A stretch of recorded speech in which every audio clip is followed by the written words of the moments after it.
अगर मैं नंदीग्राम के किसान भाइयों से जानूं कि वो क्या सोचते हैं। अच्छा, वेस्ट बंगाल में जो किसान आप लोग हैं, राकेश टिकैत को जानते हैं आप लोग? कौन है राकेश टिकैत? राकेश टिकैत तो तृणमूल का দালাল है। আমি বাংলায় বলতেছি, বাংলা। আমাদের কিন্তু স্বপ্ন দেখিয়েছিল মমতা ব্যানার্জি যে আমরা এই নন্দীগ্রাম থেকে আমরা পরিবর্তন এনেছিলাম। আমাদের সেদিন কিন্তু কথা দিয়েছিল যে এই নন্দীগ্রামের মানুষের জন্য কিছু করবে, আমাদের রাস্তাঘাট হবে, আমাদের কলকারখানা হবে। এবং তারপরে একটা বিশেষ একটা ঘটনা ঘটে গেল, আমফান।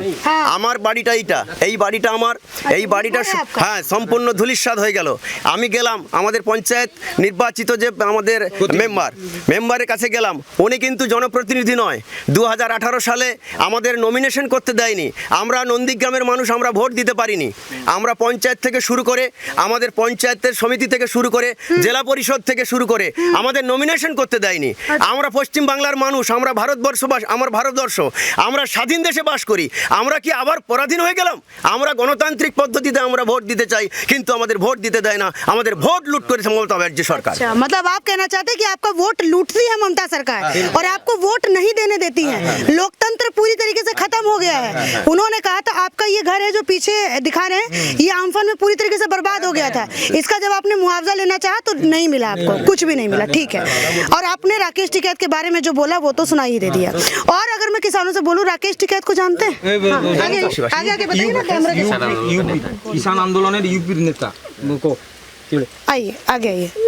राकेश टिकैत को जानते हैं? हाँ जानते हैं। वो यूपी का किसान आंदोलन का नेता है, बहुत बड़ा। अच्छा, क्या लगता है आपको? वो नंदीग्राम में आ रहे हैं आप लोगों के लिए, आप लोगों के उत्थान के लिए वो नंदीग्राम में आ रहे हैं, महापंचायत लगाएंगे, आप लोगों से बात करेंगे और वो कहेंगे कि भाजपा को समर्थन मत करो, वोट मत दो।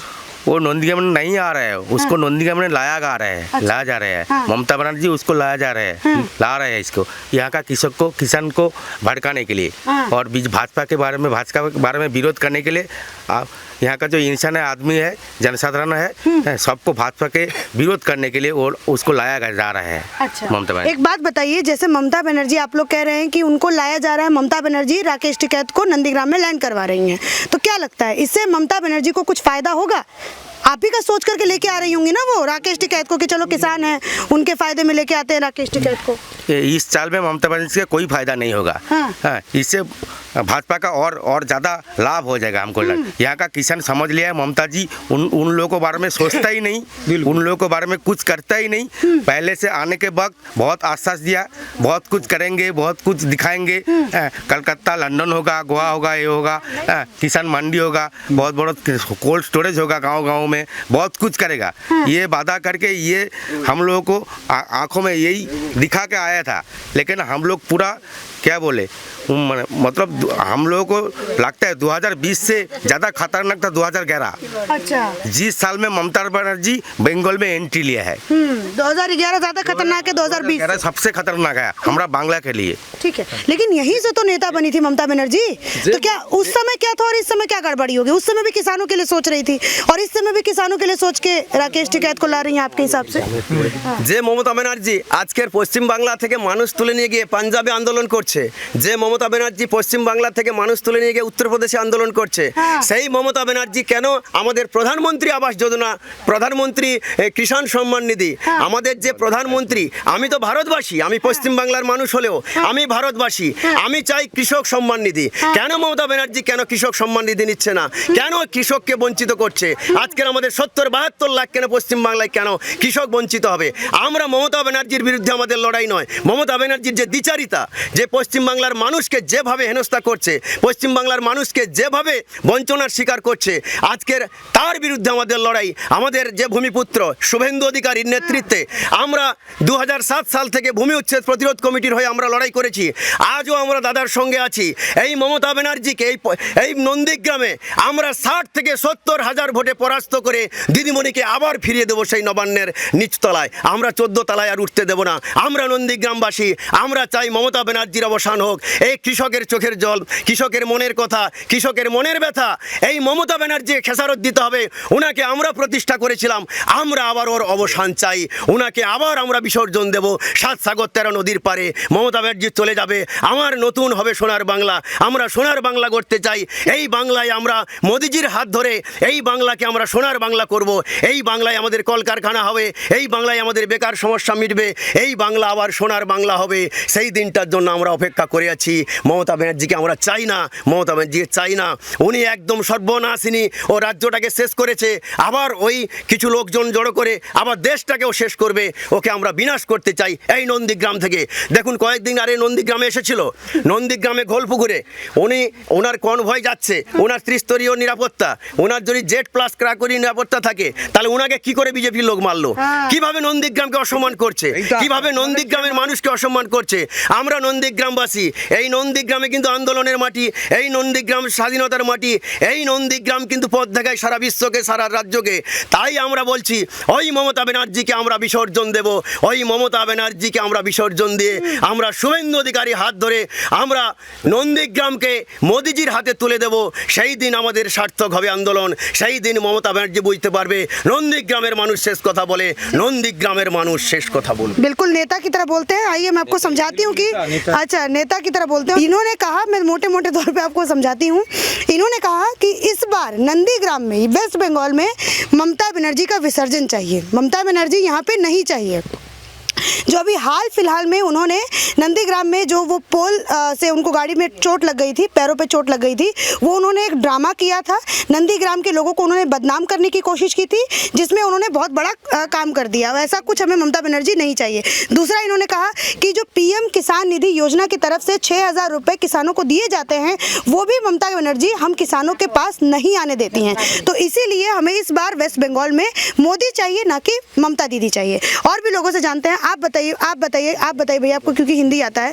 इतना सब कुछ इन लोगों ने बताया कि क्या कुछ है महापंचायत का, जो है क्या कुछ मकसद हो सकता है वेस्ट बंगाल में आने का। ममता बनर्जी किसानों के लिए यहाँ से उठी थी और आज किसानों के मुद्दे पे ही वो चुनाव लड़ रही हैं। हिंदू मुसलमान तो एक मुद्दा है ही, लेकिन किसानों का भी एक मुद्दा गर्मा गया है। बोल रही हैं कि यहाँ पे हमें किसान जो कानून आया है, कृषि कानून जो आया है, वो बंगाल में नहीं चाहिए। आप लोगों को चाहिए कि नहीं चाहिए? चाहिए हम लोग को, चाहिए। हमारा जो मोदी जी जो किसान आइन किया है ना, वो बंगाल में चाहिए, हम लोगों को चाहिए, हर किसानों को चाहिए। जैसे आप सोशल वर्क कर रहे हैं ना भैया, वैसे ही किसान नेताओं का भी मानना है कि वो भी सोशल वर्क कर रहे हैं और किसानों की आवाज़ उठा रहे हैं। और वही आवाज़ उठा करके वो अब वेस्ट बंगाल में भी आ गए हैं, कह रहे हैं कि हम वेस्ट बंगाल में महापंचायत करेंगे। क्या कहिएगा इस बात पे? टिकैत जी को मैं ये आपके माध्यम से ये सूचना देना चाहता हूँ, जो आप पूरी उत्तरी भारत को जैसे फुद्दू बनाने लग गया है, तो नंदीग्राम है क्रांतिकारी आंदोलन का मिट्टी है। यहाँ स्वाधीनता आंदोलन का यहाँ का भी बहुत बड़ा योगदान रहा है। 33 साल से वामफ्रंट सरकार को उखाड़ के फेंकने वाला भी ये नंदीग्राम इशू मैटर काम किया है। तो नंदीग्राम का जनता और फुद्दू नहीं बनने वाला है। यहाँ एक शिल्प नहीं है, कल कारखाना नहीं है, बेरोजगारी बहुत है। यहाँ का जनता का ध्यान भटकने के लिए ममता दीदी टिकैत जी से हाथ मिलाया है और यहाँ लाके उनको यहाँ वोट बैंक की चक्कर में इसको इस्तेमाल करने के जो सोच, जो चिंताधारा है, वो बिल्कुल कतई संभव नहीं है और सफल नहीं होगा। ठीक है, मतलब आप ये कहना चाहते हैं कि जो किसान नेता है टिकैत, राकेश टिकैत हो गए, बलवीर सिंह रज्जे वाले हो गए, तो ये सब के सब अब ममता बनर्जी का हाथ थाम रहे हैं वेस्ट बंगाल में। आप ये कहना चाहते हैं? बिल्कुल जी, बिल्कुल, इसमें कोई दोहराई नहीं है। मैं दोबारा भी दोहराना चाहता हूँ, टिकैत जी वो टीएमसी के दलाल बन चुके हैं। अच्छा। वो आए हैं यहाँ उनके फेवर में काम करने के लिए और मोदी जी का एगनेस्ट में काम करने के लिए, लेकिन नंदीग्राम का जनता दादा का साथ है। ये सब के सब जो पीछे हैं, क्योंकि इन लोगों को हिंदी नहीं बोलने आती है, तो इसीलिए हम लोगों इन लोगों से बात इनको समझ में नहीं आएगा, लेकिन फिर भी ये ट्रांसलेट करके बताएंगे कि क्या कहना चाहते हैं। ठीक है दादा, आप किस चीज़ की खेती करते हैं? কিসের খেতি করো? আমি এই খাটাখাটি মানে কৃষি একটা চাষ করি, তাও আবার ধান লাইনি। ফসলের নাম বলো। হ্যাঁ, ধান লাইনি আমরা বিজেপি করি বলে আমাদের ধান लेবে না। हाँ, मंडी में बिक्री करने के लिए जो इनका फसल ले जाना पड़ता है, जो गवर्नमेंट थोड़ा सा ठीक ठाक रेट में वो उसको खरीद लेता है ताकि किसानों को थोड़ा सा प्रॉफिट मिल जाए। लेकिन उसमें से एक प्रावधान एक और दिया है, ऑप्टिकल बना दिया इन्होंने। अच्छा। जो पंचायत प्रधान का टोकन मिलेगा तब जाके आप उसमें मंडी में बिक्री कर सकते हैं। अच्छा। और उसको टोकन सिर्फ मिलेगा जो टीएमसी करेगा, उसको आसानी से मिल जाएगा। लेकिन बाकियों को जो दूसरा पार्टी करता है उनको मिलता नहीं है, मिलेगा जो कार्ड मनी खाएगा तब जाके देता है बड़ी मुश्किल से। अच्छा, मुझे एक बात यहाँ पे समझ, ये धान की खेती करते हैं, ये धान की खेती करते हैं और इन्होंने अभी कहा बंगला में कि मैं जब मंडी में अपना धान बेचने जाता हूँ लेता नहीं है वहाँ पे लेता। तो ये असली दुख जो है किसानों का, चाहे आप यूपी में चले जाइए, चाहे आप बिहार में चले जाइए या फिर आप वेस्ट बंगाल में आ जाइए, सबका यही एक परेशानी है कि उनके धान या फिर जो उनके अनाज होता है वो मंडी तक पहुंच ही नहीं पाता है। और शायद इसीलिए कृषि कानून नए आए हैं। कृषि कानून इसके लिए नया है और काफी अच्छा कारगर साबित भी होगा आगे चल करके। और ये बंगाल में जो अभी इसको फुल प्रूफ मतलब अप्लाई नहीं कर रहा है, इसके लिए जो फुड़िया राज चल रहा है, जो मीडियम जो पैसा खाते हैं कार्ड मनी वगैरह, उनका दबदबा अभी भी है क्योंकि ये टीएमसी गवर्नमेंट है। और सिंडिकेट जो कुछ तोलाबाजी सब उन्हीं के ही चैनल में थ्रू होता है, तो इसलिए किसान इसलिए काफ़ी दिक्कत में है। ठीक है, अभी आपने मुझे ये पंचायत वाली एक बात बताई थी, तो आइए जानते हैं कि वेस्ट बंगाल के जो ग्राम पंचायत होता है उसमें जो गांव के लोग होते हैं वो अपना कैसे अनाज बेचते हैं और किस तरीके के टोकन की उनको ज़रूरत पड़ती है और वो कैसे मंडी तक पहुंचते हैं। बताइए भैया पूरे विस्तार से, जो अभी आपने मुझे बताया था कि अगर मान लीजिए इस गाँव के किसी किसान ने खेती की, अपना धान उपजाया या फिर मान लीजिए गेहूँ तो वैसे नहीं होता वेस्ट बंगाल में ज़्यादा, धान की खेती हुई, आलू की खेती हुई, तो उसको किस तरीके से वो मंडी में लेके जाते हैं और टोकन की ज़रूरत है। हमारा खास करके यहाँ नंदीग्राम में जो मेन फसल होता है वो धान होता है जी। तो धान और आलू भी होता है, तो रबी शस्य हल्का फुल्का होता है, मतलब सब्जी वगैरह। तो धान मेनली होता है और उसको मंडी में बिक्री किया जाता है। तो गवर्नमेंट क्या करता है ना, उसको मंडी थ्रू अगर जाएगा तो किसान को थोड़ा फायदा होता है। और उसमें से एक प्रावधान ऑप्टिकल इन्होंने बना दिया है, जो धान वही व्यक्ति मंडी में बिक्री कर सकता है जिसका पास पंचायत प्रधान का टोकन होगा। अच्छा। वो टोकन का परमिशन उसका नाम से देगा, तब जाके वो मंडी में अपना सामान बेचेगा। हाँ, मंडी में अनाज बेचेगा। हाँ, मंडी में अनाज बेचेगा। ठीक है। और मंडी में नहीं अनाज अगर जो बिक्री नहीं कर सकता है, जिसको नहीं देता है और जो चाहता नहीं है, जो मैं क्यों इसको पैसा दूं, मैं चलो कोई घरुआ मार्केट में बिक्री कर दूंगा, कोई भी कर दूंगा, मेरा लॉस हो जाए कोई बात नहीं। वो आधा रेट में बिक्री करता है घरुआ में बेचारा, बड़ी परेशानी से। क्यों वहाँ लाइन लगा के दिन भर, तब भी वो टोकन मिलता नहीं है, क्या करेगा बेचारा। ये सारा हाल है वेस्ट बंगाल का। हाँ, क्या आप क्या बोलना चाहते हैं? মমতা ব্যানার্জি যখন নন্দীগ্রামে আন্দোলনের পরে প্রতিষ্ঠা হয়, যখন 2011 সালে আমরা নন্দীগ্রামবাসী আমাদের স্বপ্ন দেখিয়েছিল যে এইখানে হিমঘর হবে, এইখানে আমরা হিমঘরে শাকসবজি রেখে আমরা বিকতে পারবো, আমরা অধিক মূল্য পাবো। কিন্তু আমাদের স্বপ্ন ভঙ্গ হয়েছে। আরও দিদিমণি বলেছিল আমাদের সে সময় সাথী করে, আমাদের যে আন্দোলনের সাথী করেছিল, আমরা ভূমি উচ্ছেদ প্রতিরোধ কমিটি ছিলাম এই নন্দীগ্রামে। আমরা সেদিন জীবনকে বন রেখে আমরা লড়াই করেছিলাম। সেই লড়াইতে আমরা সিঙ্গুর থেকে নন্দীগ্রাম থেকে আমরা আন্দোলন করে আমরা দিদিমণিকে 2011 সালে আমরা প্রতিষ্ঠিত করেছিলাম। আমাদের সেদিন দিদিমণি কথা দিয়েছিল যে বেকারের সমস্যা থাকবে না, বেকার ঘুচিয়ে দেব, বন্ধ কলকারখানা খোলা হবে, এই নন্দীগ্রামে নতুন শিল্প হবে। আর সেই শিল্প কোথায় হবে, সেই দিদিমণি কিন্তু আমাদের স্বপ্ন ভঙ্গ করেছে। আর সেই দিদিমণি আমাদের রক্ত নিয়ে এখন হোলি খেলছে। দিদিমণি বলছে যে আমরা খেলা হবে। আমরা কি নন্দীগ্রামের মানুষ কি ফুটবল আমাদের নিয়ে খেলা করবে?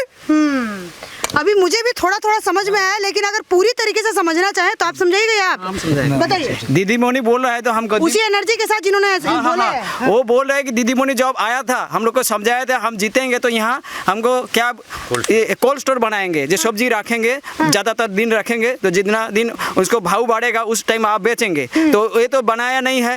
तो और वो क्या बोला था, जो हम जीतेंगे तो यहाँ कल कारखाना बनाएंगे, कल कारखाना तो अभी तक बनाया नहीं है। वो बोले हम खेलेंगे तो खेलेंगे, क्या खेलेंगे? नंदीग्राम जनतावासी के साथ तो फुटबॉल के तरफ लाठी मार के खेलना चाहते हैं। ये तो खेल ऐसे ही चाह रहा था, जो हम क्या करेंगे नंदीग्राम वासी के साथ फुटबॉल की तरह खेलेंगे। ठीक है, इसी के साथ धन्यवाद, आप सभी का बहुत बहुत धन्यवाद।